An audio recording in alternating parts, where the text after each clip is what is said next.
Hello and welcome to the most informative, interactive, and educative show called The Grand Debate. I'm your host and moderator, Kazia. I'd like to thank the TIZ Executive Director, the board members, the press, and the participating universities and colleges that have chosen to take part in the Grand Debate. And of course, all the guests that we have in the audiences who are here to support their respective schools. This season will be touching on issues such as political party manifestos, law enforcement agencies, and the 2021 general election. Kindly note that the Grand Debate is sponsored by TIZ, and we do not support or oppose any political party or candidate. Theirs is to ensure a fight against corruption on all levels, especially the governance system. For the next couple of episodes, working with Live Access Zambia, we'll be able to bring you intriguing topics and debate on prominent issues affecting and surrounding corruption, analyzed by our abled judges. Well, with this grand debate, we have our first participants that will be taking part in this grand debate, and this will be Evelyn Hon, represented by Luyando and Ethan, and of course, ICU, represented by Jesse and Dawn. And we'd like to welcome them as the first contestants to the grand debate. Welcome back, and you're watching the Grand Debate.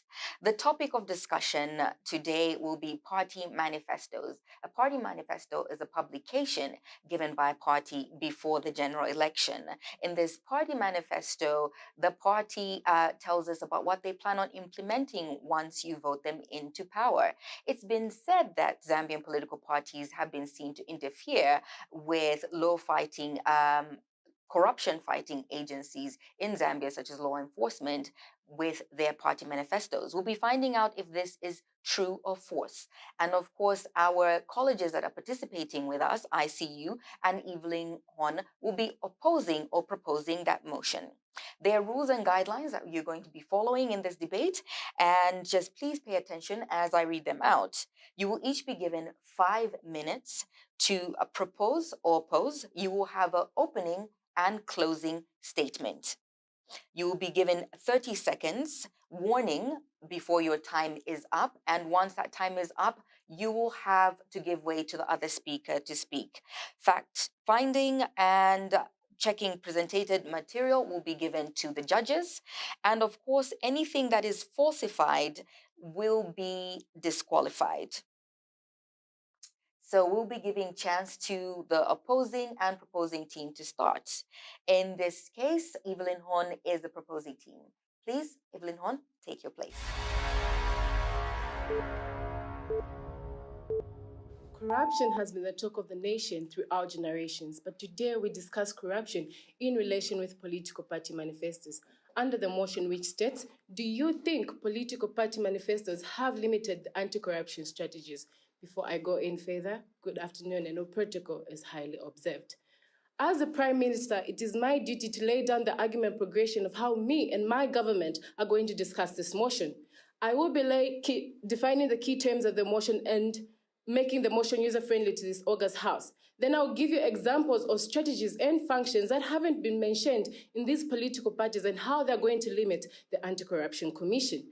And then the summarizer, or rather the chief whip, will then rebut to some of the points raised by the opposition and give you specific examples from these political party manifestos and how they're limiting the Anti-Corruption Commission strategies. Having successfully laid down the argument progression, allow me to define the key terms of the motion, which are political party, manifesto, strategy, corruption, and limit. A political party is an organization that coordinates candidates to compete in a country's election. A manifesto is a document publicly declaring the position or program of its user. Now, a political party manifesto is a publication issued by a political party before a general election. A strategy, affiliates of the House, is a general direction set for a company and its various components to achieve a desired state in future. To limit, affiliates of the House, is simply to stop or prevent something in increase. then corruption is simply the abuse of entrusted power for personal gain. Having successfully defined the key terms of the motion, allow me to make the motion user-friendly to this august House. What we are simply saying is these political party manifestos or the ideas in these political party manifestos are limiting the strategies or the plans the Anti-Corruption Commission use to fight against corruption.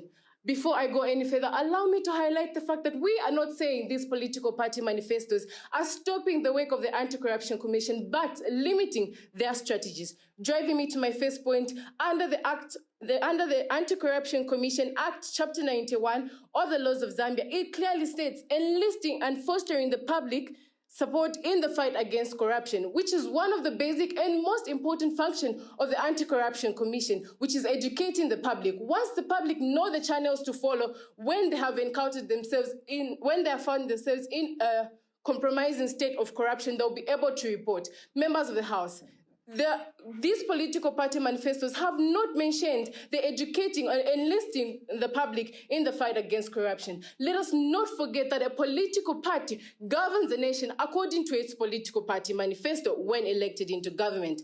Driving me to my second point, which is corruption in private bodies. Allow me to quote under the Anti-Corruption Commission Act, Chapter 91 of the laws of Zambia, under Section 9, which simply says, advertising or advising public bodies and private bodies on ways and means to prevent corruption practices. May the Good Samaritan please pass this to the judges for further clarification. Affiliates of the House, the Act clearly states to say private bodies and government bodies. It does not just talk about government bodies, but according to a certain political party manifesto, they are saying when they come into power, they will fight corruption that is happening in public and government office. Forgetting the private sector, affiliates of the House, if we want to eradicate corruption, we have to fight it in all sectors, not just government office, which these political party manifestos are only focusing. Driving me to my third and final point, affiliates of the House, is recovery of properties that are obtained through corruption. Members of the House, you will agree with me to say there are 16 political parties that are running for government, which means there are 16 outcomes of this election. But imagine a political party that has not mentioned the recovery of properties obtained through corruption isn't mentioned. Does that political party plan on implementing that when they come? Hence, limiting the Anti-Corruption Commission to only focusing on the things that they have mentioned in their political party manifesto. Let us not forget that the Anti-Corruption Commission is the wing of the government, hence obliged to do the things that have been stated in their political party manifestos. Affiliates of the House, like I said earlier, we are not saying that these political party manifestos are stopping the work of the Anti-Corruption Commission, but limiting them to only things that have been stated in their party manifestos. Allow me to also highlight the fact that political parties govern the nation according to their manifestos, not something that hasn't been implemented. So if something hasn't been mentioned in their party manifesto, they will not implement it when they come into power. In conclusion, affiliates of the House, we can only eradicate corruption if it is fought from all sectors, both private bodies and... Time is up.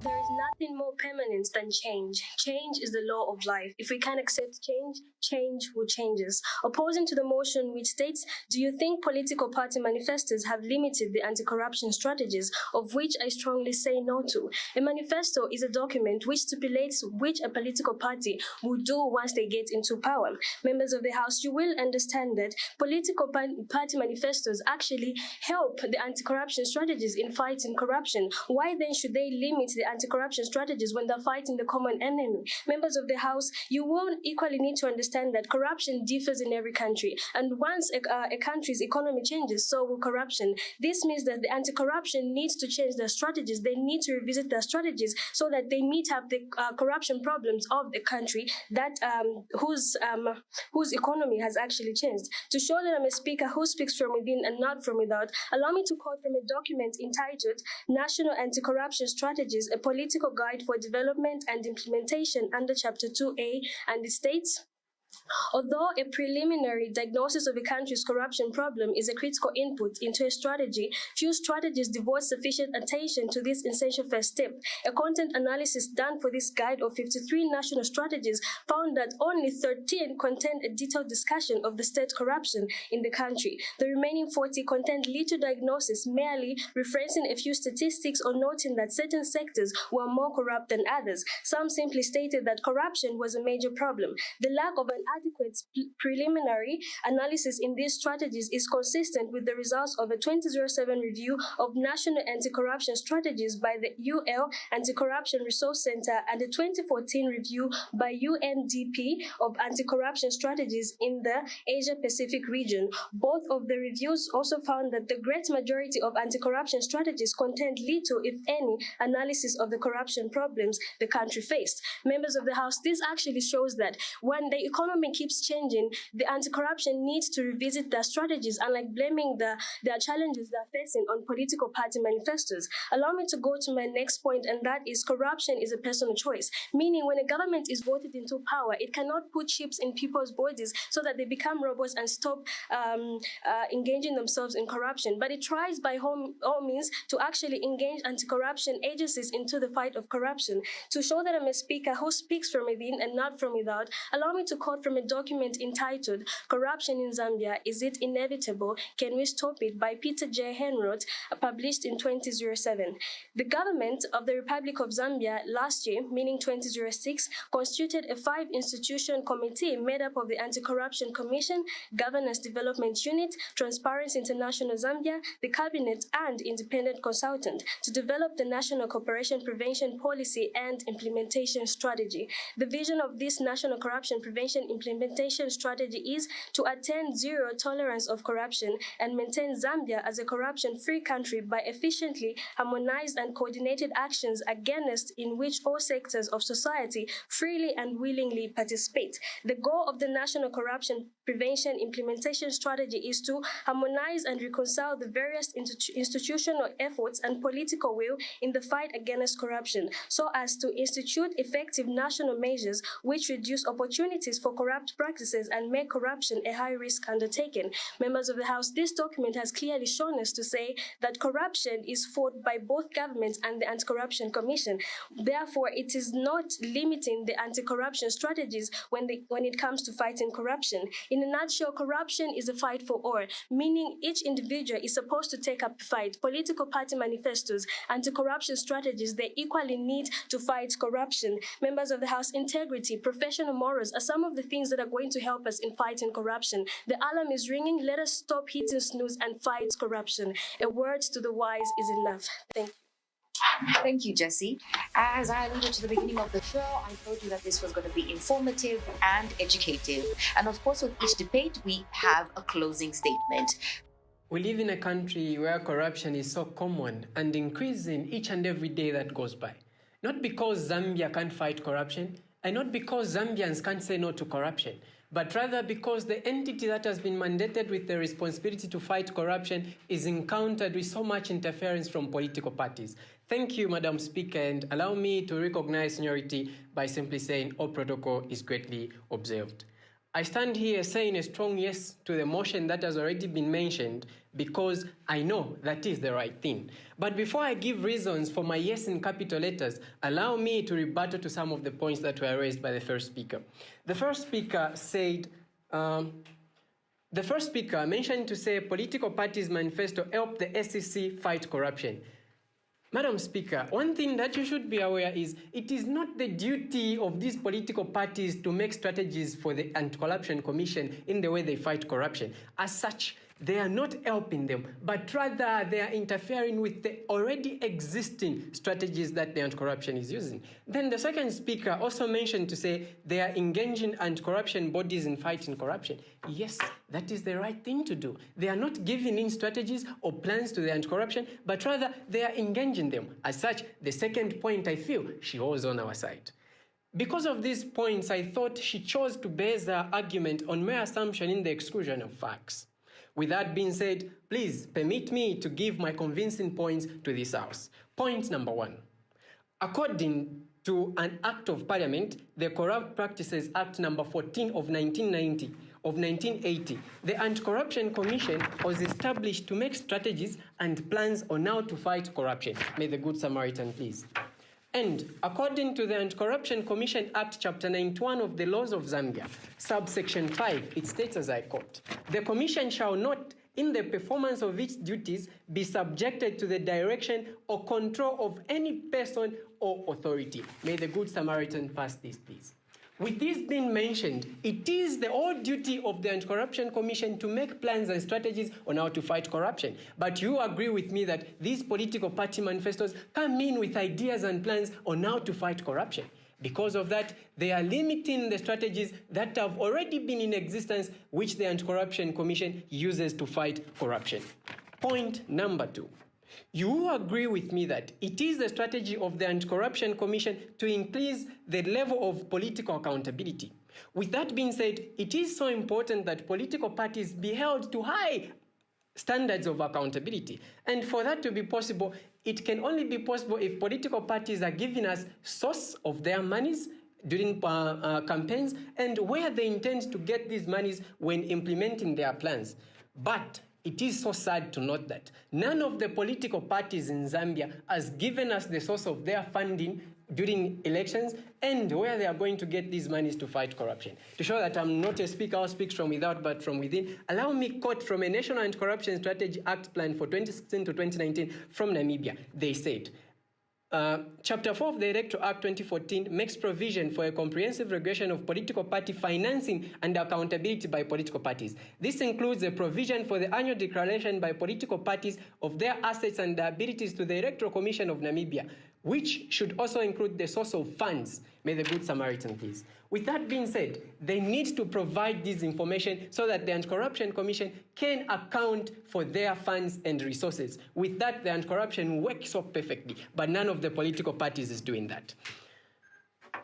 It is so sad to note that they are not doing exactly as they should be. Let me now pick out specific contents in these political parties that are limiting the strategies of the Anti-Corruption Commission. To start with, one of the political parties saying they want to establish an anti-white collar crime unit to fight corruption. We already have the Anti-Corruption Commission. Why bring in other new entities to fight corruption? By doing that, they will be limiting the strategies of the anti-corruption. Another one is saying they want to investigate only after the Auditor General has made the report. Should we wait for the Auditor General's report before we investigate corruption? Absolutely not. Another one is also saying that they want to establish special forces to fight corruption and fast-track courts. If they do that, they will be limiting the procedures of the Anti-Corruption Commission, as such limiting their strategies. With this being said, you agree with me that political party manifestos are limiting the strategies of the Anti-Corruption Commission. Thank you.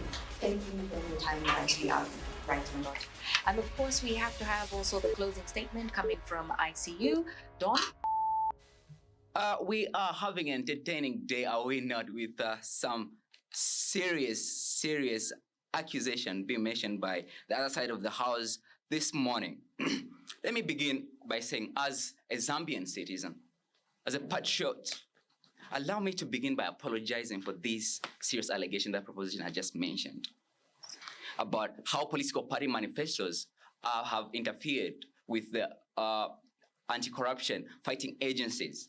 Talking about interference, by the way, a man, one of the best president this country has ever had, called Levi Mwanawasa, a politician for that matter.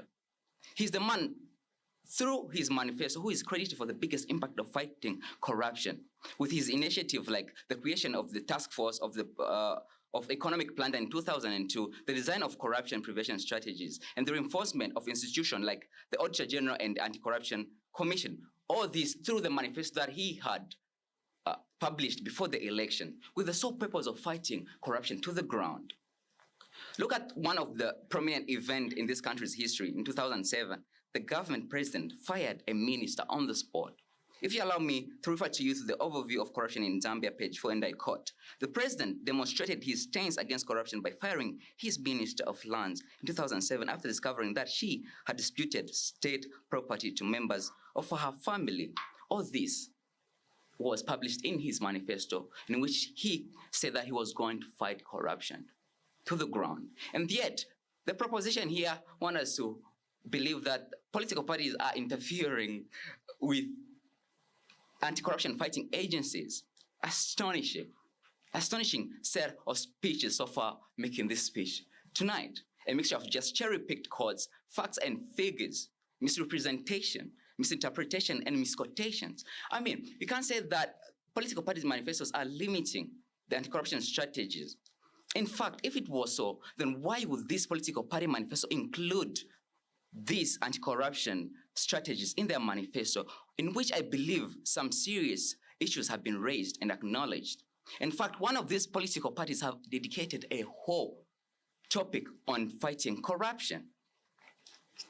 My only problem with the proposition is that this morning is that they want us to believe that these political party manifestos are limiting anti-corruption strategies, and yet they forget that politicians make promises in their manifestos, but it is actually that the parliament which passes legislation, not political parties. And the government is not made by one political party.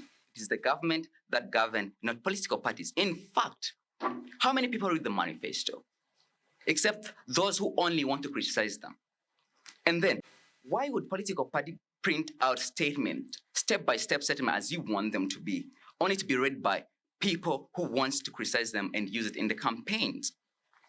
Ladies and gentlemen, this is not a motion about perfection. I'm not here to argue that political party manifestos are perfect, but I'm saying that the time and energy allocated to fighting corruption is enough. And the issue here is, unless the proposition can tell us this morning, if political party manifestos were interfering with these anti-corruption agencies, why would the World Bank Governance Indicator, for example, indicate paramount progress made in the period between 2003 and 2007 on political stability, government effectiveness, regulatory quality and control of corruption? If they cannot answer that, then they might as well give up and stop pretending they have anything relevant to say about how political party manifestos have affected the anti-corruption strategies. Ladies and gentlemen, let me just say this to you. Think of this motion this morning. Think about what happens if you vote yes. That you ignore every effort that this government have made throughout the decades. That you ignore everything that has been said into these party manifestos.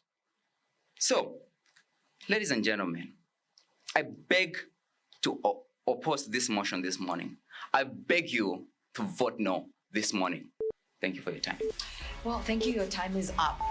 When we get back from the break, we will be going into the cross-examination section of the grand debate. Join us on the other side.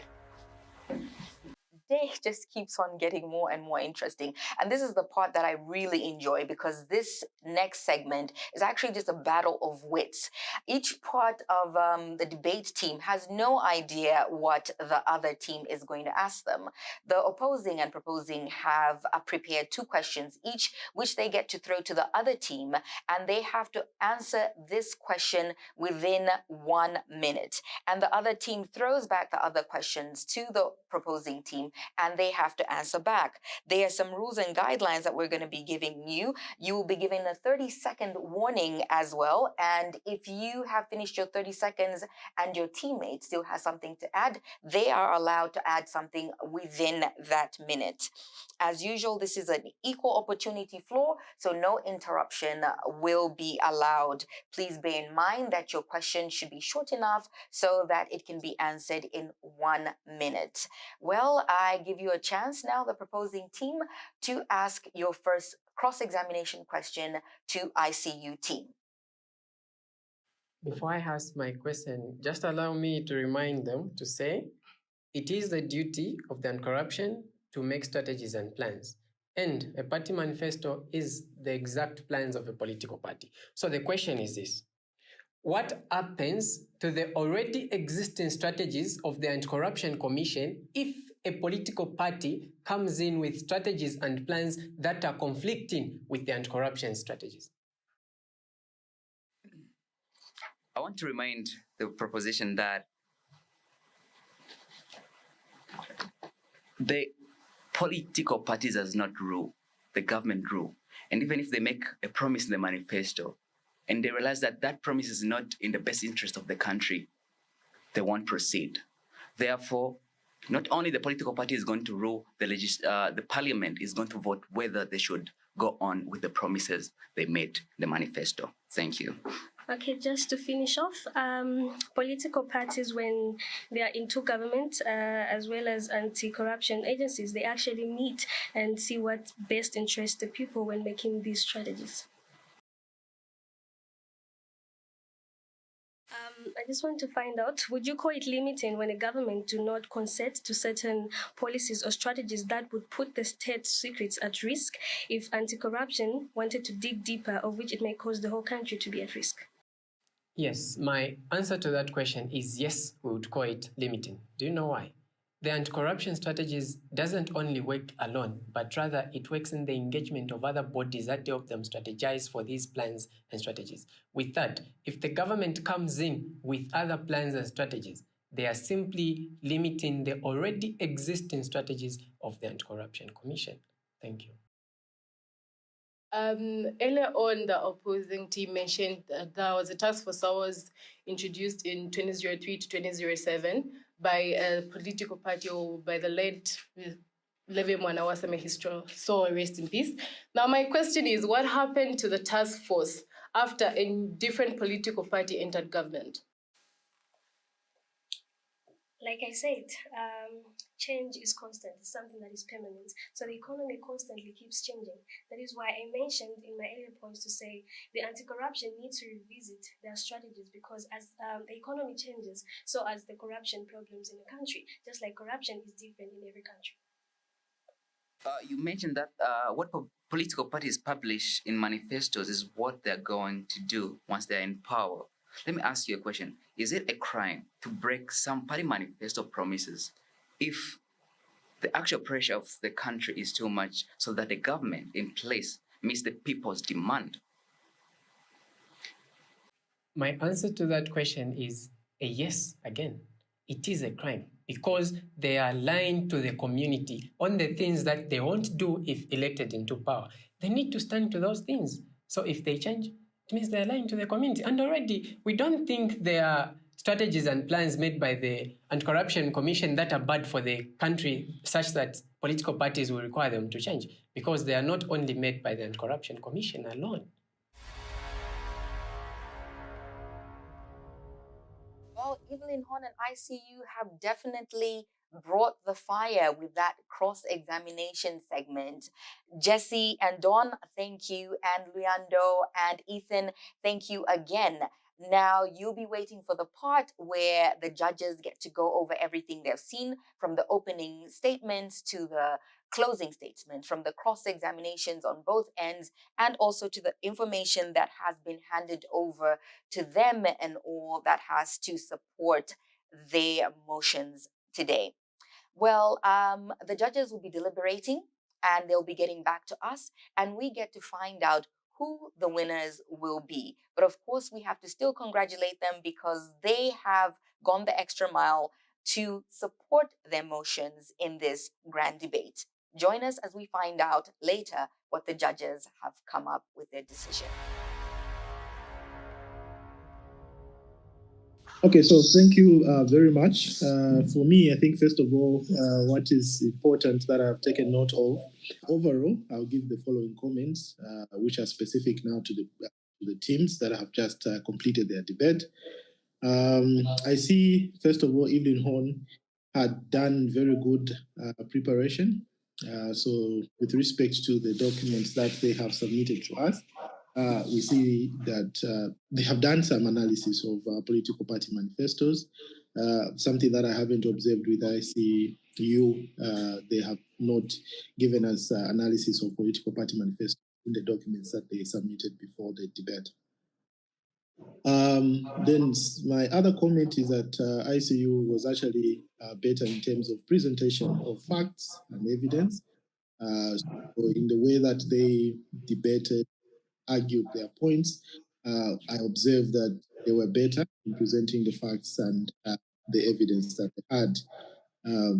So those are my few comments. First of all, I would like to commend both teams for putting in the effort and preparing for this debate and on this topic.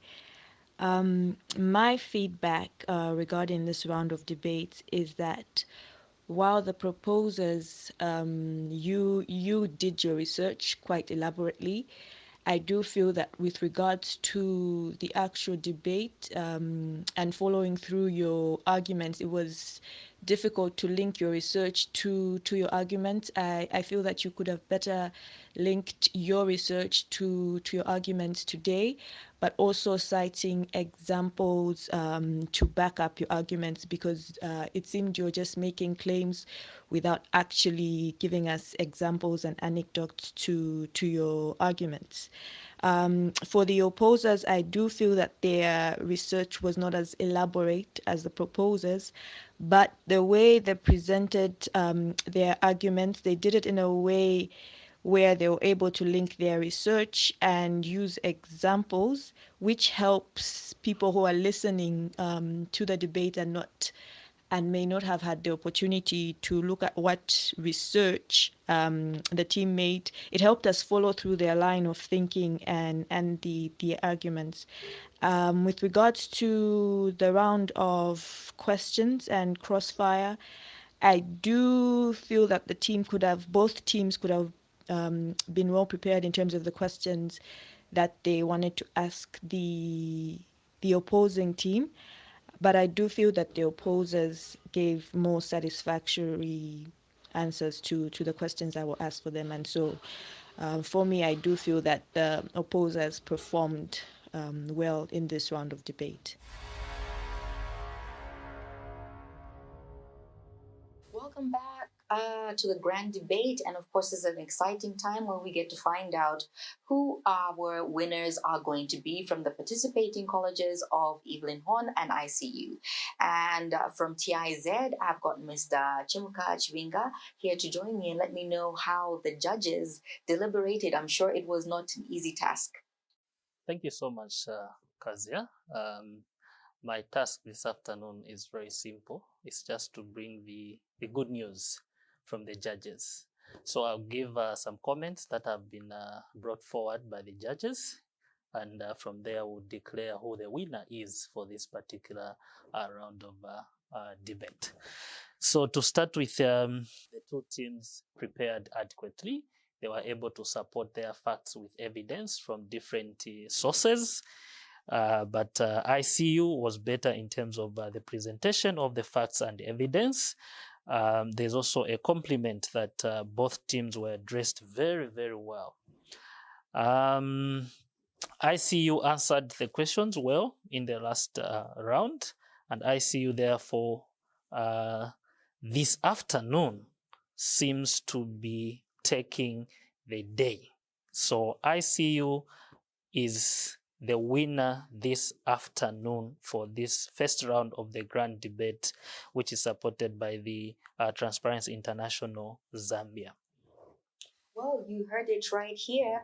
But of course, before we actually hand the trophy over to ICU, would like to give a chance to Evelyn on to give a vote of thanks. We thank you so much to the organizers, TIZ, for inviting us to attend such an educative event. We are so happy to be here, and congrats to ICU for carrying the day. Thank you. And to ICU, the first champions of the grand debate, please. All right, so at this particular point in time, I'll hand over this trophy to ICU. You can open it at your own time. I'm sure you know how to open these trophies. There must be something good. I'm just joking. You're welcome. Yeah. Thanks. So on behalf of the Information and Communication University, we would like to thank the Transparency International Zambia for giving us this opportunity to be part of the grand debate. We'd also like to thank the participants for being there, as well as the organizers and the people that are watching. Thank you very much. Congratulations to our winners, ICU, for taking that trophy and supporting their motion. Remember, the grand debate is brought to you by Transparency International Zambia with live access Zambia. Remember that Transparency International Zambia, we do not support or oppose any political party, but we're here to ensure that we fight corruption on all levels, especially governance systems. In that case, you'll be joining us for a lot more intriguing topics in the next debate, and you stay tuned to find out who the next participants will be. It could be your college or university that could be here taking the trophy next. I'm your host, Kazia. Join us next time.